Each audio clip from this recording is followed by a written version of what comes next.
Hi, I'm David Strachan, and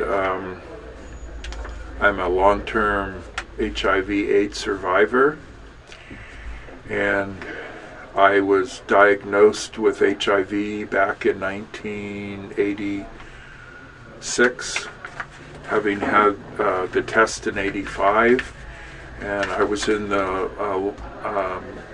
cohort study at San Francisco General with Andrew Moss and Walter Krampf in their study, and they said that my blood from 83 was HIV positive. So I'm not really sure when I got infected. It was probably in the bathhouses that I was visiting from 1979 until 1984 when they closed them. I really enjoyed the bathhouse culture and the sun decks and the food and the camaraderie and the community, and so I lived with it. I left my job in 1984. I was working for a restoration company, and I continued working. I had my own business. I had a home and garden renovation business that I continued doing. And then in 1987, at Health Center Number 1, I was told that I had 200 T cells and I had shingles and bronchial pneumonia. My doctor at the time said he would put me on disability, but I chose to keep working as long as I could so I could pay my bills, since my partner and I at the time had bought a house.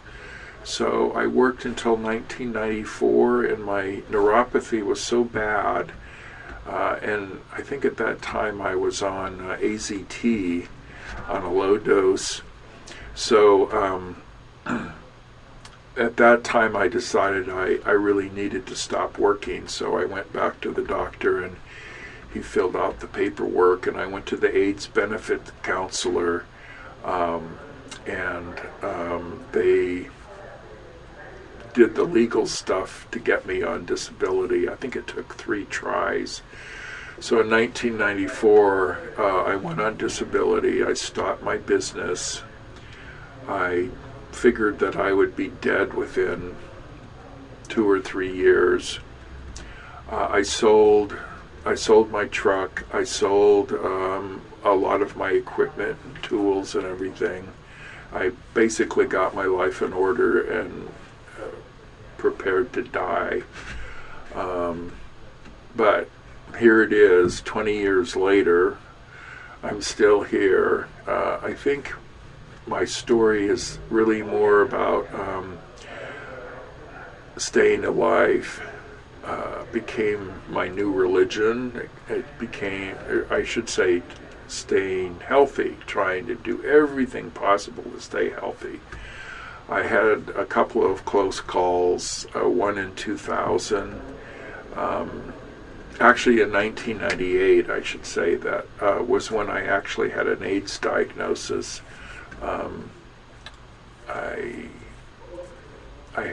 When I went on disability in 1994, they called it ARC. It was AIDS-related condition with neuropathy and thrush and other things.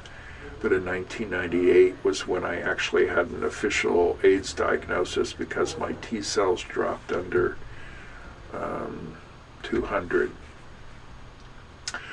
So I've been on a whole range of drugs over the course of 20 years, and currently I'm taking just 3 pills once a day, which I'm really happy, and I don't really have any side effects from the drugs.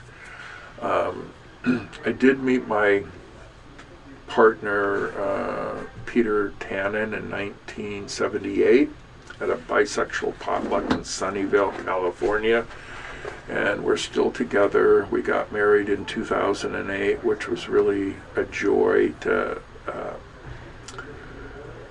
have a life partner commitment. And today at the AIDS Memorial Grove, I donated the tree to plant in memory of my boyfriend. I had 2 relationships at the same time. Keith Allen O.B. was my boyfriend for about 12 years, and he died at Maitri Hospice 4 years ago. He had AIDS, and he also had hepatitis C, and the hepatitis C is what caused his liver failure, and he died on March 21st, 2010, at the age of 45. I really miss him a lot. Peter, my husband, and I acted as his power of attorneys, and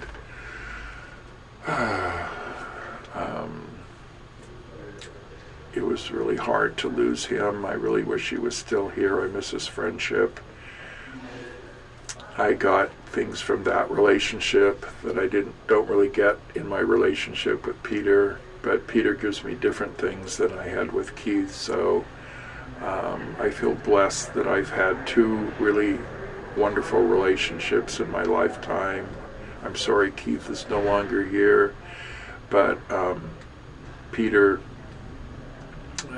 supports me in my journey, although he is HIV negative. He has his own health issues. We're both in our 60s now. I'll be 67 in July. I can't believe it. My goal is to hit 70. I'm hoping to write a memoir of my history, not only with HIV, but also living with an intersex condition which is called Klinefelter syndrome, which I was diagnosed with in 1976. And I went through a masculinizing puberty in my 30s, and I had a very high sex drive, which I blame for my HIV infection to begin with. I didn't know that I could have said that I didn't want to go on testosterone. I had no counseling, no support, nothing when I started injecting this hormone, and now my body doesn't make any of it because the synthetic hormone stops the natural production of testosterone. So I'm living with that as well. So I live with HIV, AIDS, Klinefelter syndrome, which is XXY sex chromosomes, and testicular malfunction. No, they don't function at all, and they don't make sperm. So I'm one of those people. There's about 1 in 500 births that a person is born with these sex chromosomes, and we do not reproduce. So there must be a reason that we were here, created here, to participate in life. Unfortunately, there's about 80% of us that are aborted as fetuses still today. I wish that could be corrected, but such is life. So I got about a minute left. I really appreciate this opportunity to just kind of share some of this stuff in a film format, video format. I think intersex people really need to be held up just as much as transgender people, although we're very different. We're different umbrellas. Sex is one thing, gender is a whole different thing. And then, of course, our sexual orientation is different from those two things. So I'm going to end here. Thank you for listening to me.